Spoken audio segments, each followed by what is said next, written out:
Hi friends, റാംപാണ്ടേഴ്സിൻ്റെ പുതിയൊരു എപ്പിസോഡിലേക്ക് എല്ലാവർക്കും സ്വാഗതം. അപ്പം ഞാനിന്നൊരു പഴംപൊരിയാണ് ഉണ്ടാക്കുന്നത്. നമ്മുടെ നാടൻ ചായക്കടയിലേക്ക് കിട്ടുന്ന രീതിയിലുള്ളൊരു പഴംപൊരിയാണ്. അപ്പോൾ എല്ലാവരും ഈ ചായക്കട എന്ന് കേൾക്കുമ്പോൾ നല്ലൊരു നൊസ്റ്റാൾജിയ ഫീലിംഗ് ആണ്. കാരണം നമ്മൾ ഈ പുറത്തൊക്കെ വർക്ക് ചെയ്യുന്നവരും അങ്ങനെയുള്ളവർക്കൊക്കെ ചായക്കട എന്ന് കേൾക്കുമ്പോൾ ഒരു വല്ലാത്തൊരു നൊസ്റ്റാൾജിയ ഫീലിംഗ് ആണ് ഉണ്ടാകുന്നത്. അപ്പോൾ അതുകൊണ്ടാണ് ഞാനിന്നൊരു പഴംപൊരി ഉണ്ടാക്കാമെന്ന് വിചാരിച്ചത്. അപ്പോൾ എല്ലാവരും വീഡിയോ ട്രൈ ചെയ്ത് നോക്കണം. നമുക്ക് എന്തായാലും വീഡിയോയിലേക്ക് പോകാം.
കൊടുത്ത് ഇത് നമുക്ക് ഒരു ബാറ്റർ ആക്കി എടുക്കണം. ഈ ബാറ്റർ എന്ന് പറഞ്ഞു കഴിഞ്ഞാൽ ഒരു തിക്ക് ബാറ്ററാണ് വേണ്ടത്. കാരണം നമ്മൾ പഴം ഇതിനകത്ത് ഡിപ്പ് ചെയ്ത് ഇടുമ്പം അതിനകത്തോട്ട് പിടിച്ചിരിക്കണം അതിൻ്റെ പാകത്തിന്. അപ്പം നന്നായിട്ടൊന്ന് മിക്സ് ചെയ്ത് കൊടുക്കണം. ആ മൈദയുടെ ഇതൊന്നും ബോളായിട്ടിരിക്കാതെ എല്ലാം നല്ല ക്ലിയർ ആയിട്ട് നല്ല സോഫ്റ്റ് ആയിട്ടുള്ളൊരു ബാറ്റർ പ്രിപ്പയർ ചെയ്യുക. ഇനി നമുക്ക് നമ്മുടെ പഴം സ്ലൈസ് ചെയ്തെടുക്കാം. നല്ല പഴുത്ത പഴമാണ് ഞാനിവിടെ എടുത്തിരിക്കുന്നത്. ഇപ്പോൾ പഴം നേരെ ഹാഫ് ആക്കുക, നടുക്ക് വെച്ച് മുറിക്കുക. കാരണം ചെറിയ പീസാണെന്നുണ്ടെങ്കിൽ നമുക്ക് ഫ്രൈ ചെയ്തെടുക്കാൻ എളുപ്പമുണ്ടാകും.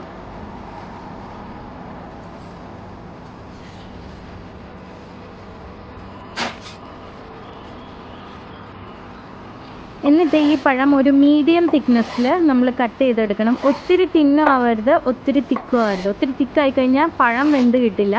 ഒത്തിരി തിന്നാണെങ്കിൽ നമ്മൾ ഈ ബാറ്ററിൽ ഡിപ്പ് ചെയ്ത് ഫ്രൈ ചെയ്യാൻ ഇടാൻ നേരം അത് പൊടിഞ്ഞു പോകും.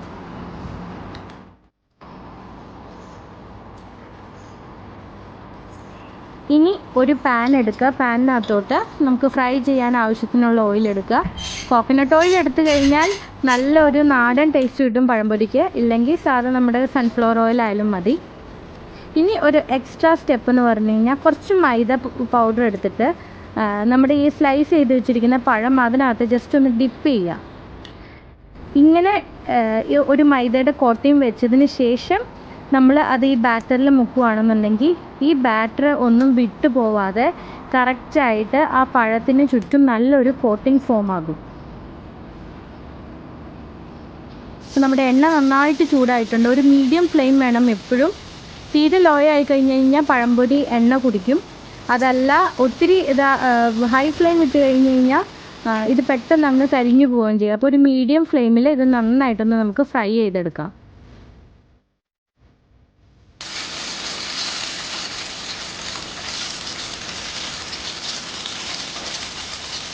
ഇപ്പോൾ നമ്മുടെ പഴംപൊരിയുടെ ഒരു സൈഡ് റെഡി ആയിട്ടുണ്ട്. നമ്മളപ്പോൾ പതുക്കെ മറിച്ചിടാം. നിങ്ങൾക്ക് കാണാം ഈ ഓയിലിലോട്ട് അധികം ഇങ്ങനെ ചെറിയ ചെറിയ തരികളൊന്നും വന്നിട്ടില്ല. ഇതിൻ്റെ കാരണം എന്ന് പറഞ്ഞു കഴിഞ്ഞാൽ നമ്മൾ ആദ്യം ആ മൈദ പൗഡറിലൊന്ന് ഡിപ്പ് ചെയ്തൊരു കോട്ടിങ് ചെയ്തില്ലേ, അതുകൊണ്ടാണ് ഇത്ര ക്ലിയർ ആയിട്ട് നമുക്ക് കിട്ടിയത്. പിന്നെ നമ്മൾ ദോശ ബാറ്ററൊക്കെ ആഡ് ചെയ്തതുകൊണ്ട് നല്ല വീർത്തിരിക്കുന്നുണ്ട്. നല്ല ഫ്ലഫിയാണ് നമ്മുടെ പഴംപൊരി. അതുപോലെ തന്നെ സോഫ്റ്റുമാണ്, എന്നാൽ അത്യാവശ്യം ക്രിസ്പിയാണ്.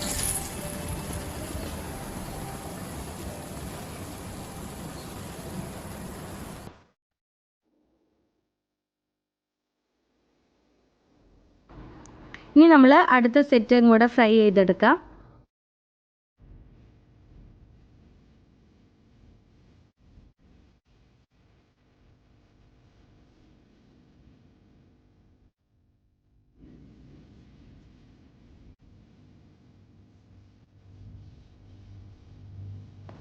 അപ്പോൾ നമ്മുടെ ചൂട് പഴംപൊരി റെഡി ആയിട്ടുണ്ട്.